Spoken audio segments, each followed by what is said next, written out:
ಈಗಾಗಲೇ ನಿನ್ನೆ ಸುರಿದಂತಹ ಮಳೆಯಿಂದ ಬೆಂಗಳೂರಾದಂತಹ ಅನಾಹುತಗಳು, ಅವಾಂತರಗಳು, ಎಚ್ಚೆತ್ತುಕೊಳ್ಳಬೇಕಾದಂತಹ ಸ್ಥಳಗಳು ಇವೆಲ್ಲದರ ಬಗ್ಗೆ ಮಾಹಿತಿಯನ್ನ ಕೊಟ್ವಿ. ಒಂದ್ ಕಡೆ ಮಳೆ ಅಬ್ಬರ ಆದ್ರೆ ಮತ್ತೊಂದ್ ಕಡೆ ನೀರಿಗೆ ಹಾಹಾಕಾರ. ಬಿಸಿಲಿನ ತಾಪಕ್ಕೆ ಖಾಲಿಯಾಗಿದೆ ಹಿರೇಹಳ್ಳ ಡ್ಯಾಂ. ಕೊಪ್ಪಳದ ಕಿನ್ನಾಳ ಮುದ್ಲಾಪುರದಲ್ಲಿರುವಂತಹ ಹಿರೇಹಳ್ಳ ಡ್ಯಾಂ ಈಗ ಬಿಸಿಲಿನ ತಾಪಕ್ಕೆ ಖಾಲಿಯಾಗಿದೆ. ಈ ಒಂದು ನೀರಿನ ಹೊರತೆ ಏನಿತ್ತು ಅದು ಒಂಚೂರು ಇಲ್ಲ. ಈಗ 1.97 TMC ಸಾಮರ್ಥ್ಯವನ್ನು ಹೊಂದಿತ್ತು ಹಿರೇಹಳ್ಳ ಡ್ಯಾಂ. ಡ್ಯಾಂನಲ್ಲಿ ನೀರೇ ಇಲ್ಲದೆ ನೀರಿಗಾಗಿ ಜನ ಈಗ ಪರದಾಟವನ್ನ ಮಾಡ್ತಿದ್ದಾರೆ, ಹಾಹಾಕಾರವನ್ನ ಪಡ್ತಾ ಇದ್ದಾರೆ. ಅದರಲ್ಲೂ ಪ್ರಮುಖವಾಗಿ ಇದು ಸಾಕಷ್ಟು ಬೆಳೆಗೆ ನೀರನ್ನು ಒದಗಿಸ್ತಾ ಇತ್ತು. 20,000 ಎಕರೆ ಜಮೀನಿಗೆ ನೀರನ್ನು ಒದಗಿಸುವಂತಹ ಡ್ಯಾಮ್ ಅಲ್ಲಿ ಇದೀಗ ನೀರೇ ಇಲ್ಲ.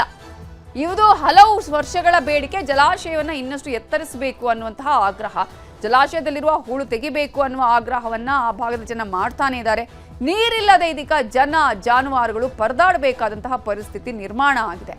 ಆಗ ಅಂದ್ರೆ SM ಕೃಷ್ಣ ಅವರಿರುವಂತಹ ಸಂದರ್ಭದಲ್ಲೇ ಇದನ್ನು ಎತ್ತರ ಮಾಡಬೇಕು ಅನ್ನುವಂತಹ ಒಂದು ಬೇಡಿಕೆಯನ್ನು ಇಡಲಾಗಿತ್ತು. ಎತ್ತರಿಸುವಂತಹ ನಿರ್ಧಾರವನ್ನು ಕೂಡ ಕೈಗೊಳ್ಳಲಾಗಿತ್ತು. ಹಿರೇಹಳ್ಳ ಐತಲ್ಲ, ಅಲ್ಲಿ ಓವರ್ಫ್ಲೋ ಆಗುತ್ತೆ. ಓವರ್ಫ್ಲೋ ಆಗೋದ್ರಿಂದ ನಮ್ಮೂರಿಗೆ ನೀರು ಬರಲ್ಲ. ಬಟ್ ಅಲ್ಲಿಗೆ ಅಷ್ಟೇ ಸೀಮಿತ ಆಗೈತೆ ಅದು ಹಿರೇಹಳ್ಳ ಕೆರೆ. ಆಮೇಲೆ ಶಾಂತಿ ಏನು ಮಾಡ್ಯಾನ, ಅಲ್ಲಿ 7 ಪಂಪ್ ಸೆಟ್ ಕುಂದಿಸ್ಯಾನ. ಬೀಡ್ನೊಳಗೆ 1000 ಎಕರೆ ಆಸ್ತಿ ತೊಗೊಂಡಾನ. ಅಲ್ಲಿದ್ದ 7 ಪಂಪ್ ಸೆಟ್ ಕುಂತು ವಿದ್ಯುತ್ ಇದ್ರರು ಅವಾಗ ಪರ್ಮಿಷನ್ ಕೊಟ್ಟಾರ. ಅಲ್ಲಿ TC ಕುಂದಿಸ್ಯಾರ. ನಾವೆಲ್ಲ ಹೋರಾಟ ಮಾಡಿ ಬಂದೀವಿ. ಶಾಂತಿ ಇನ್ನೊಬ್ಬರು ಉದ್ಯಮಿಗಳ ಬಗ್ಗೆ ಒಲವಿದ್ರೆ ರೈತರು ಏನು ಮಾಡಬೇಕು, ಪೂರ್ತಿ ಸಂಪೂರ್ಣ ಕಾಲುವೆ ಏನು ಮಾಡಿರಲ್ಲ ಅದಕ್ಕೆ ಮುಕ್ತವಾಗಿ ನೀರು ಒದಗಿಸ್ಬೇಕು. ಅದನ್ನು ಬಿಟ್ಟು ಇವರು AW ಇನ್ನೊಬ್ಬರು ಅಲ್ಲಿಗಷ್ಟ ನೀರು ಮುಕ್ತ ಮಾಡ್ಯಾರ. ಈಗ ಅಲಿಗೇರಿ ಸಿಂಧೋಗಿ ಅವ್ರು ಏನು ಮಾಡಬೇಕು, ಅಲ್ಲೆಲ್ಲ ಭೂಮಿ ಕಳ್ಕೊಂಡ್ರ. ಆಮೇಲೆ ಇದು ಇನ್ನೊಂದು ರಿಯಲ್ ಎಸ್ಟೇಟ್ ದಂಧೆ, ಇನ್ನೊಂದು ಎಲ್ಲ ಭೂಮಿ ಕಳ್ಕೊಂಡ್ತೀವಿ. ಇದೇ ವಿಚಾರಕ್ಕೆ ಸಂಬಂಧಪಟ್ಟ ಹಾಗೆ ಇನ್ನಷ್ಟು ಡೀಟೇಲ್ಸ್ ಕೊಡೋದಕ್ಕೆ ನಮ್ಮ ರಿಪೋರ್ಟರ್ ಶರಣಪ್ಪ ಬಾಚಲಾಪುರ ಫೋನ್ ಸಂಪರ್ಕದಲ್ಲಿ ಜಾಯ್ನ್ ಆಗಿದ್ದಾರೆ. ಶರಣಪ್ಪ ಬಾಚಲಾಪುರ, ಈಗಾಗಲೇ ಬಿಸಿಲಿನ ತಾಪ, ಒಂದು ಚೂರು ಹನಿ ನೀರು ಕೂಡ ಇಲ್ಲ ಈ ಒಂದು ಜಲಾಶಯದಲ್ಲಿ. 1.97 TMC ಸಾಮರ್ಥ್ಯದ ಜಲಾಶಯದಲ್ಲಿ ಖಾಲಿ ಆಗಿದೆ, ಒಣಗಿದೆ. ಕಾರಣ ಏನು ಅಂದ್ರೆ ಈಗಾಗಲೇ ಹಲವು ವರ್ಷಗಳ ಬೇಡಿಕೆ ಆಗಿತ್ತು ಇದನ್ನ ಎತ್ತರಗೊಳಿಸಬೇಕು ಅಂತ ಹೇಳಿ, ಅದನ್ನು ಕೂಡ ಮಾಡೋಕ್ಕಾಗಲಿಲ್ಲ. ಜೊತೆಗೆ ಬೇರೆ ಬೇರೆ ಕಾರಣಗಳು ಇದೆಯಾ ಹೇಗೆ ಅಂತ? ರೈತ ಏನದು ಕೊಪ್ಪಳ ತಾಲೂಕಿನ ಹಿರೇಹಳ್ಳ ಬಳಿ ಅಂದ್ರೆ ಮುದ್ಲಾಪುರ ಬಳಿ ನಿರ್ಮಿಸಿರುವಂತ ಒಂದು ಮಿನಿ ಜಲಾಶಯ. ಒಟ್ಟು 1.92 TMC ಸಾಮರ್ಥ್ಯದ ಈ ಜಲಾಶಯದಲ್ಲಿ ಈಗ ಸರಿಸುಮಾರು 1.60 ಅಂದ್ರೆ 1.60 ನೀರು ಅಂದ್ರೆ ನೀರು ಮಾತ್ರ ನಿಲ್ಲುತ್ತೆ. ಅದು ಮಳೆಗಾಲದಲ್ಲಿ ನಿಲ್ಲುತ್ತೆ. ಮಳೆಗಾಲ ನಂತರ ಇದು ಒಣಗುತ್ತೆ. ಅದರಲ್ಲಿ ಈ ಬಾರಿ ಅತ್ಯಧಿಕ ಬಿಸಿಲು ಆಗಿರುವಂತ ಕಾರಣಕ್ಕಾಗಿ ಇಲ್ಲಿ ಸಂಪೂರ್ಣವಾಗಿ ಈ ಬಾರಿ ಜಲಾಶಯ ಬತ್ತಿ ಹೋಗಿತ್ತು.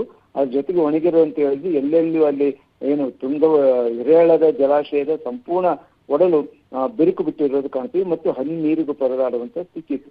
ಇಲ್ಲಿ ಮುಖ್ಯವಾಗಿ ಗಮನಿಸಬೇಕಂತ ಹೇಳಿದ್ರೆ, ಇದು ಹಿರೇಹಳ್ಳ ಒಂದಿಷ್ಟು ಏನು ತುಂಗಭದ್ರಾ ಜಲಾಶಯಕ್ಕೆ ಏನು ಹೂಳು ತೆಗೆಯುವ ಕಾರಣಕ್ಕಾಗಿ ಇಲ್ಲಿ ಒಂದು ಜಲಾಶಯ ನಿರ್ಮಿಸಿದ್ರು.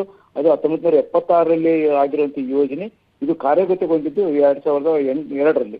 2002ರಲ್ಲಿ ಅಂದಿನ ಮುಖ್ಯಮಂತ್ರಿ ಆಗಿರುವಂತ SM ಕೃಷ್ಣರವರು ಇದನ್ನ ಉದ್ಘಾಟನೆ ಮಾಡೋ ಸಂದರ್ಭದಲ್ಲಿ ಇದನ್ನ 1 ಮೀಟರ್ ಹೆಚ್ಚಿಸಬೇಕು, ಹೆಚ್ಚಿಸಿದ್ರೆ ಇನ್ನೊಂದು ಕೊಪ್ಪಳ ತಾಲೂಕಿನ ಒಂದು 20,000 ಎಕರೆಗೆ ನೀರಾವರಿ ಆಗುತ್ತೆ. ಜೊತೆಗೆ ತುಂಗಭದ್ರಕ್ಕೂ ಇನ್ನೂ ಹರಿದು ಬರುವಂತ ನೀರಿನ ಪ್ರಮಾಣ ಏನು ಹೂಳಿನ ಪ್ರಮಾಣ ಕಡಿಮೆ ಮಾಡಬಹುದು ಅನ್ನೋಂತ ಒಂದು ಆಶೆ ಇತ್ತು. ಆದ್ರೆ ಇಲ್ಲಿವರೆಗೂ ಸಹ ಆ ಯೋಜನೆ ಮತ್ತೆ ಮುಂದೆ ಕಾರ್ಯಗತನ ಆಗ್ಲೇ ಇಲ್ಲ ಅನ್ನೋದು ಒಂದ್ ಕಡೆ.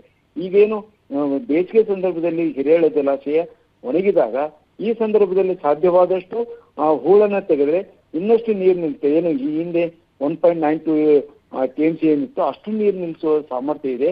ಆದ್ರೆ ಹೂಳು ತುಂಬಿರುವ ಕಾರಣಕ್ಕಾಗಿ ಅದನ್ನ ಇಲ್ಲಿವರೆಗೆ ಏನು ನಿರ್ಮಾಣವಾಗಿ ಈಗಾಗಲೇ 23-24 ವರ್ಷ ಆಯ್ತು ನೀರು ನಿಲ್ತಾ ಇದೆ. ಆದ್ರೆ ಇಲ್ಲಿ ಹೂಳು ತೆಗೆಯುವಂತ ಕೆಲಸ ಆಗಿಲ್ಲ. ಹೂಳು ತೆಗೆಸಿದ್ರೆ ಇನ್ನಷ್ಟು ಅನುಕೂಲ ಆಗುತ್ತೆ ಒಂದ್ ಕಡೆ. ಇನ್ನು ಜಲಾಶಯದ ಕಾಲುವೆಗಳನ್ನ ಮಾಡಿದ್ರು, ಆದ್ರೆ ಇಲ್ಲಿ 20,000 ಎಕರೆ ನೀರಾವರಿ ಪ್ರದೇಶಕ್ಕೆ ಹೊಂದಬೇಕಾಗಿದ್ದ ಜಲಾಶಯದಲ್ಲಿ ಈಗ ಒಂದು 5,000-6,000 ನೀರಾವರಿ ಆಗುತ್ತೆ.